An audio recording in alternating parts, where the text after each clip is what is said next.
Marketing yourself as a virtual designer can be quite different from marketing a traditional interior design business. For a virtual designer, the most important thing is to have a strong online marketing, even more so than if you were a regular interior designer, since potential clients will rely on your online presence to discover you and get a sense of your style and talent. If you are a virtual designer or are thinking of starting a virtual design business, you're at the right place. We will look at how is marketing a virtual design business different from marketing a traditional designer, and how to promote your business across multiple online channels. Hello there, welcome to my channel. I'm Simona, a certified interior designer with over a decade in social media and content marketing. From social media to marketing tips, my goal is to equip you with the tools and knowledge you need to grow your design business and convert your followers into paying clients. So if you are ready to take your business to the next level, be sure to hit that subscribe button and turn on notifications so you don't miss out on any of my new videos. In many ways, virtual designers have it easier than traditional interior designers. You can work exclusively from the comfort of your home, you don't have to travel for any client meetings, and the pool of your potential clients is much larger, spanning countries, even continents, compared to if you were focused just on one location. Having said that, being a virtual designer is not without its challenges, especially when it comes to social media and marketing in general. It can feel overwhelming, and you might not even know how to start marketing your skills. Traditional designers would typically focus on building relationships and getting personal contacts with other industry professionals who could then refer them to their clients. For you, the whole internet is your playing field. But how do you convince someone to pay for your services without that personal contact? It might feel harder to build closer relationships with your audience, but it's not to say that it cannot be done. As a virtual designer, there are two things to focus on: choosing the right platforms to target your ideal clients and creating the right kind of content that speaks to your ideal client and serves as a pre-filter to weed out those who would be after in-person design services. First, let's look at how to choose the right platform.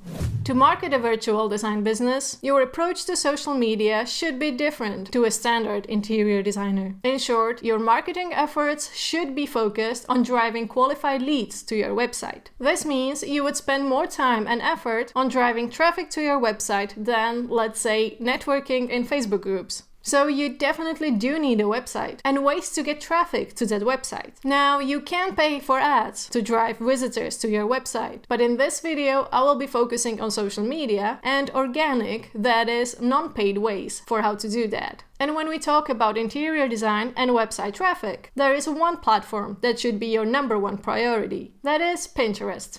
Pinterest can be used in many ways. Normally, designers would use it for research, to gather inspiration, and to share inspiration for projects with their clients. In terms of driving traffic, your Pinterest strategy should include pinning new images that are linked to your website, whether it's to your homepage, your portfolio, or your blog posts. Pinterest is used by people from all around the world, which plays into your advantage, as you don't have to think about targeting people from just one location. You just need to make sure that your content is visually appealing and that your pins make your potential clients interested in learning more. To do this, you can use not just beautiful images, but also text overlays that will act as a sort of a teaser for more content. For example, 5 ways how you will save money on hiring a virtual designer. Now, Pinterest works more like a search engine than a standard social media platform. So the more often you can pin new images, the better for the algorithm. You want to pin fresh content often, both to your own boards and group boards in your niche, as this way your pins will get in front of new audiences. The good thing is that you can delegate or outsource parts of this process. And there are also tools to make this easier for you, like Canva or Tailwind. I talk more about both in this video, along with tips on how to make the most out of your Pinterest profile, from optimizing your bio to expanding your reach with group boards.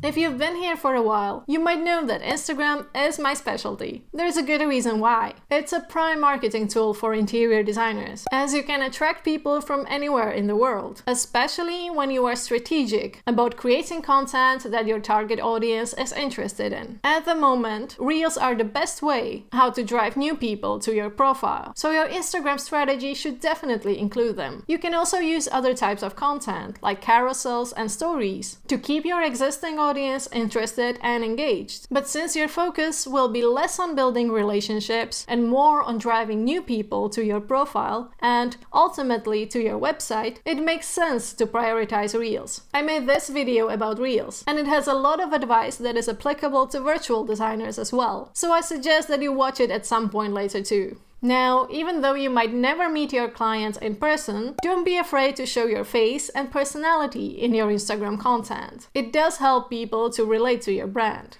I know I've just said that your focus should be on attracting new people, but still, if your followers feel more connected to you and see your brand as relatable, it will help them make the decision to hire you.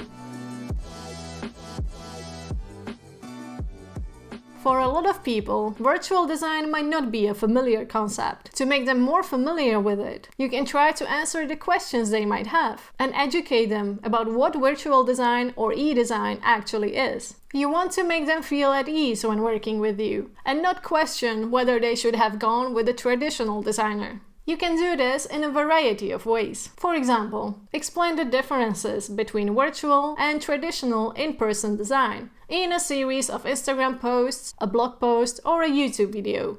Create a day in your life kind of reels, where you show how you work on client projects. Host an Ask Me Anything live on Instagram, where you answer the most frequently asked questions about virtual design.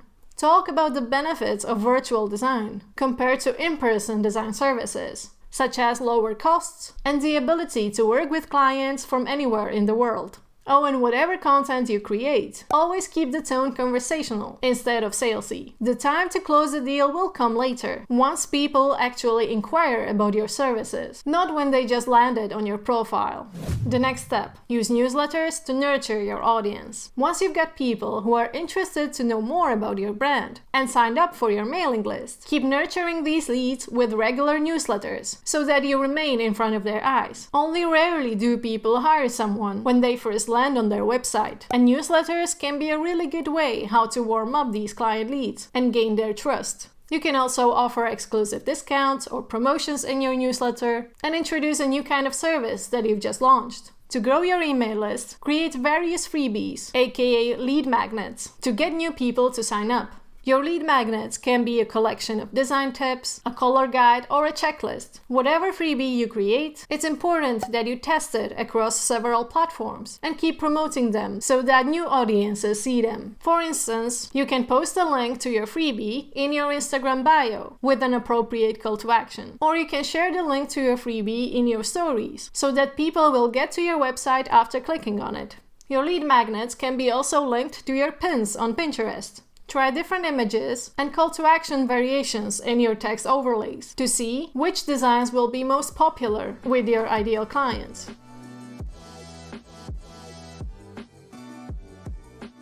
Marketing a virtual design business isn't without its challenges, but there are just as many opportunities. Let me know in the comments what is the #1 challenge you face as a virtual designer. And before we end, I have one more tip for you, and it's about being efficient with your content. Just as you would plan your content as a traditional designer, you can totally schedule and plan your content in advance as a virtual designer too. Some great scheduling tools to consider are Planoly, Later, or Tailwind, depending on which platforms you are on. Check out this video about planning social media content if you would like to learn more. Lastly, if you like this video, please give it a thumbs up and consider subscribing to this channel. It's a great way how to support me and how to make sure that you don't miss my new videos. Thank you so much for watching, and I will see you soon. You can work exclusively. Hi there, welcome to my channel. Welcome to my channel.